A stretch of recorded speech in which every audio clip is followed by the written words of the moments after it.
Artinya di KPK mengakui memang ada pasal 9. Sudah melihat secara utuh. Kenapa mana punya tafsir yang lain soal Undang-Undang 8019 soal pembagian kuota haji ini? Sekarang saya dengar itu tafsirnya tidak berbeda kita, karena Mas Budi udah bilang soal diskresi.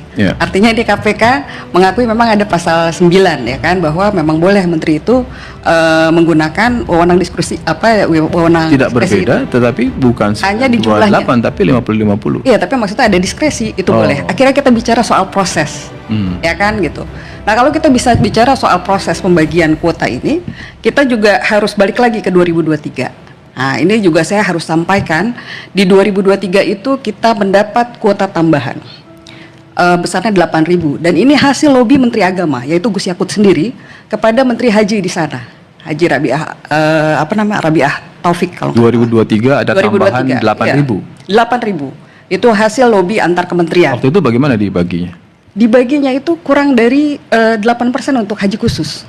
Gitu. Pada saat itu kami pendekatan pada travel gitu, bahwa saat itu kan baru new era setelah Covid ya. Jadi kita tidak haji 2020, 2021 dan 2022 kita cuma 100.000.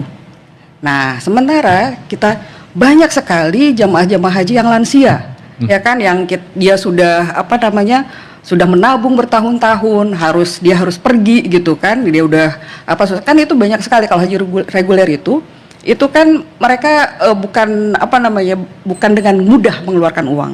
Jadi mereka sudah menunggu. Nah, mereka antrean itu harus mundur ketika Covid 2020, 2021 dan 2022. Karena 2022 walaupun separuh, tapi dibatasi usia menjadi 60. Sebenarnya agak berbeda ya konteksnya ya, apa yang tapi ini Maya, makanya kita bicara proses kan. Soalnya tadi Mas Budi bilang diskresinya boleh, tapi proses kenapa sampai 50-50 itu? Karena bicara top down kan. Nah, terus gitu kita bicara kepada travel gitu, bahwa memang akan berkurang sedikit, tidak sampai 8, 7, berapa persen gitu. Kenapa? Karena kami ingin mendahulukan para lansia ini. Nah, kalau Mas Yogi ingat, pertama kali dalam sejarah haji itu di Gus Yakut ada haji ramah lansia. Ya, itu bentuk apresiasi kami gitu ya, bentuk komitmen kami untuk mendahulukan para lansia ini yang memang sudah mengantri lama.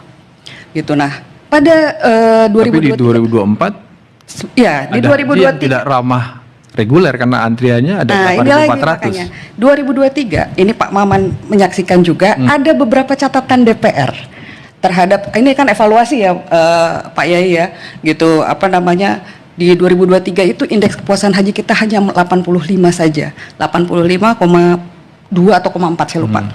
Tadi malam soal